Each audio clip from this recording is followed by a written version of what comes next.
அஸ்ஸலாமு அலைக்கும் வரஹ்மத்துல்லாஹி வபரகாத்துஹு. இன்றைக்கான பதிவில் அன்பை அதிகப்படுத்தக்கூடிய ஒரு அழகான வஜீஃபாவை தான் நம்ம பார்க்க போகிறோம்.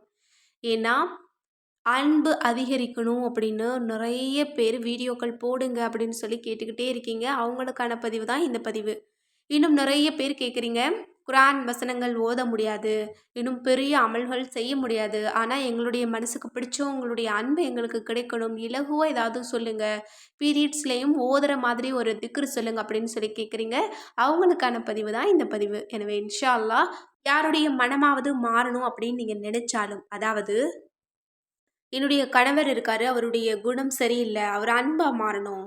பெரிய பிள்ளைங்கள் இருக்காங்க, அவங்க ஒழுக்கமா மாறணும் அப்படின்னு நினைச்சாலும் சரி, அல்லது என்னுடைய இந்த உறவுக்காரங்க என்கிட்ட அன்பா மாறினா நல்லாயிருக்கும் அப்படின்னு நினைச்சாலும் சரி, அல்லது உங்களுக்கு யாருடைய அன்பு கிடைக்கணும், யாருடைய வெறுப்பு குறையணும் அப்படின்னு நினைச்சாலும், அவங்களுடைய பெயரை சொல்லி இரவு தூங்குறதுக்கு முன்னாடி இந்த திக்ர இன்ஷா அல்லாஹ் 33 முறை நீங்கள் ஓதிட்டு தூங்குங்க. இதற்கு ஒழு செய்யணுங்கிற அவசியம் கூட கிடையாது. நீங்கள் எந்த நிலையிலுமே நீங்கள் ஓதலாம். படுக்கையில் படுத்துக்கொண்டே கூட நீங்கள் ஓதலாம். அந்த திக்ர் என்ன அப்படின்னா, யா வதூது யா ஜப்பாரு. இந்த 2 அல்லாஹினுடைய திருநாமங்களை இன்ஷா அல்லாஹ் நீங்கள் 33 முறை ஓதணும்.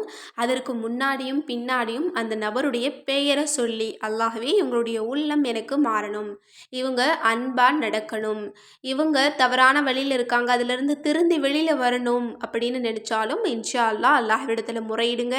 இன்ஷா அல்லாஹ் கண்டிப்பாக நீங்கள் நினைக்கக்கூடிய நபருடைய அன்பு உங்களுக்கு கிடைச்சிரும்.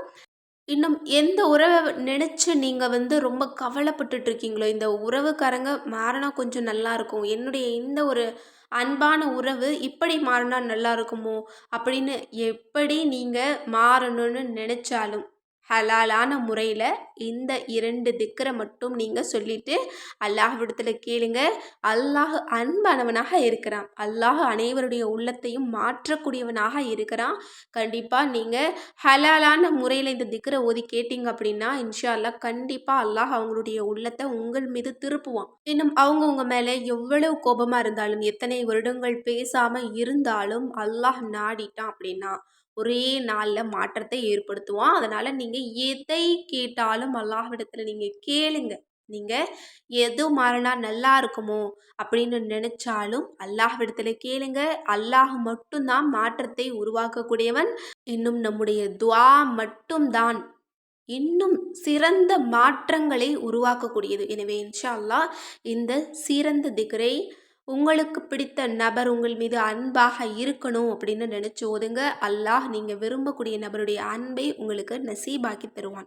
ஆமீன் என்று கூறி இந்த பதிவை நிறைவு செய்கிறேன். அஸ்ஸலாமு அலைக்கும் ரஹ்மத்துல்லாஹி வபரகாத்துஹு.